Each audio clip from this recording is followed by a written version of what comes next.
very much for the introduction and also for inviting me as a representative of a rather small railway company in terms of network size in Europe. However, I think there are some very specific and almost unique features of our company which might be of interest also for the Rail Baltica. Let me first introduce you a little bit about what GYSEV is and where we are. You see here on the right side a map of our network. And in total, we have a track length or line length of roughly 500 kilometers, of which the majority is in Hungary. However, we also have line sections on the Austrian territory, about 70 kilometers. So we are the national infrastructure manager. And 95% of our lines are electrified. On our network are roughly running about 420 passenger trains a day, but also roughly 50 to 60 freight trains a day. The main routes for freight are for the first the east-west route, which you can see here. It's from the Austrian station of Ebenfurt, which is close to Vienna, running on the east-west route via Sopron, where our headquarters are, to Győr, and they're connecting to the rest of the Hungarian network. And on this line, we have traffic running from Central Europe to Southeastern Europe and to Turkey. So there's quite a lot of international traffic. And then we have also a north-south route, which you see here running from the Slovak border, south of Bratislava, on this line here southwards, and also continuing then and bearing traffic to the Adriatic seaport of Koper. In terms of traffic functions, as I mentioned, we have this east-west and north-south route for very much international traffic. We have also an intermodal terminal at Sopron and a freight yard, which also serves as a gateway function for traffic from and to southeastern Europe. The GYSEV rail network also plays an important role as a diversionary route in cases of disruptions on other railway lines in the wider area. So it has been several times used to reroute traffic if there are such disruptions.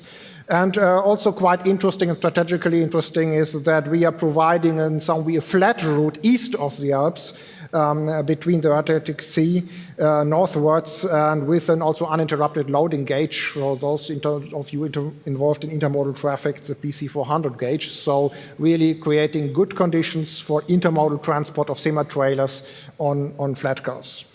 Here now the very interesting ownership structure of our company. As you can see, our shareholders are both Hungary and Austria. This is practically for more historic reasons, as you already mentioned in the introduction.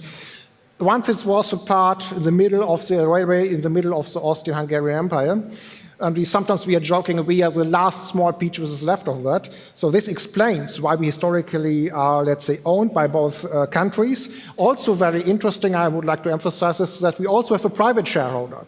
And this is Strabag. It's a huge Austrian construction company mostly. But they are also owning a share of about 6% of the company. So in some way, it's, let's say, a little unusual model in Europe. But if I look at the, let's say, or the political wish to overcome national borders in order to make rail competitive and also to involve private capital into the rail business, maybe this is quite interesting to model to look at, to get a little bit deeper into. We are owning then also, this is a separate entity for one of the lines of our network, which is mostly bearing passenger traffic. And we also have a daughter company, GYSEV Cargo, which in its turn owns a number of companies running and operating freight trains. But this is not something which I will talk about today. So what we consider as very important is that the infrastructure which we are providing is attractive for efficient freight traffic. And this attractiveness is based on a number of factors. On the one side, we have hard factors. For the first, this means we have to provide a good standard, good technical standard of our infrastructure. And of course, also along our network, we have to provide efficient access points to this infrastructure in form of intermodal terminals, but also we have a number of industrial spurs in several places.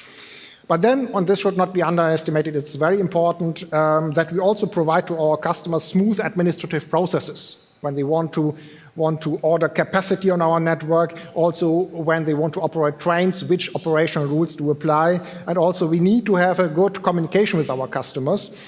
And very important in our case, since it's a rather small network, we almost have practically no internal traffic within the network.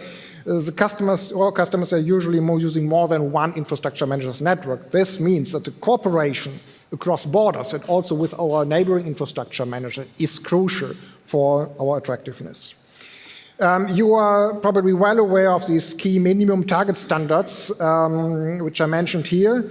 The first 5 of them are also laid down in EU legislation. These are the so-called 10T minimum infrastructure requirements. So they have to be achieved until 2030 for the core network. Most of our network is not part of the core network. However, they are nonetheless an important target for us. Why? Because we have to ensure that our rail network is, in terms of standard, in line with or even better exceeds the standard of the neighboring networks. In this way, we are avoiding that we have a bottleneck in the infrastructure standard. You have to think in corridors, and always the weakest link of a corridor is defining its attractiveness for the customers. Also, one point I want to emphasize very much, because we have a number of infrastructure projects ongoing or planning them for the future.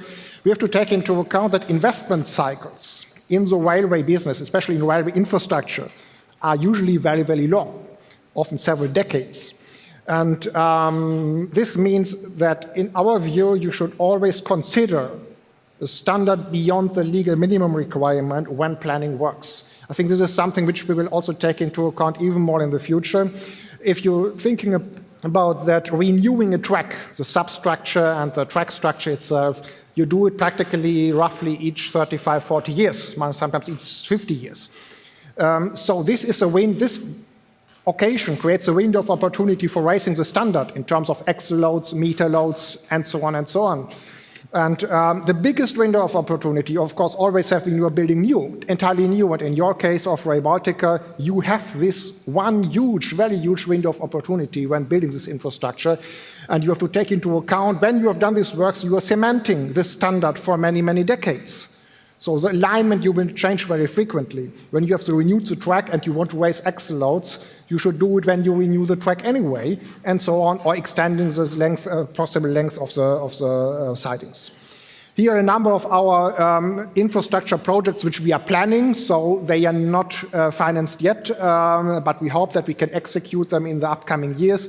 You have the double tracking here of our very important east-west line. It is actually Hungary's most densely used single-track line today. You have also a number here, some projects on creating a triangle track here in this part of our network in Szalasientyvan, which would avoid for freight trains to change traveling direction. And you have a number of track upgrades also on this very important and increasingly important north-south route. One thing I also would like to emphasize, that we as GYSEV are participating in the so-called EU rail freight corridors. So these are corridors set up with a governance structure in Europe. We as GYSEV, though we are a rather small company, we are participating in 3 of these EU rail freight corridors, number 7, 9, and 11, which you see mentioned here, and beside you see the map of the freight corridor network.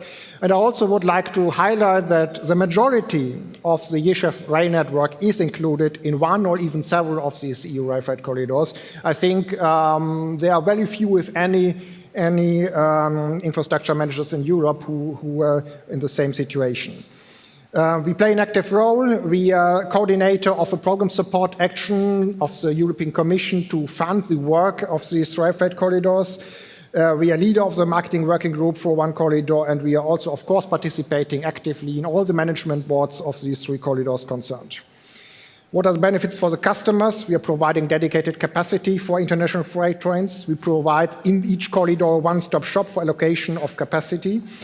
We also have in each of these corridors joint fora with the customers to discuss issues affecting the freight operations in the corridor together with the other infrastructure managers.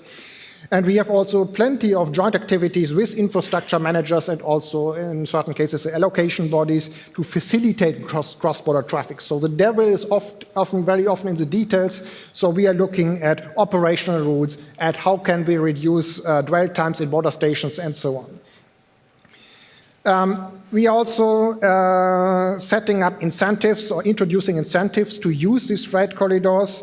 Currently, we have certain discounts for freight trains using our network, like wagon load trains, single wagon load trains. However, from the timetable period 2018-19, we also offer discounts on the track access charges for those trains using our network in the rail freight corridors. So this is for us also a way to strengthen the competitiveness of our infrastructure. And we see the participation in these rail freight corridors as a very important strategic issue to ensure the competitiveness of our network in the long term.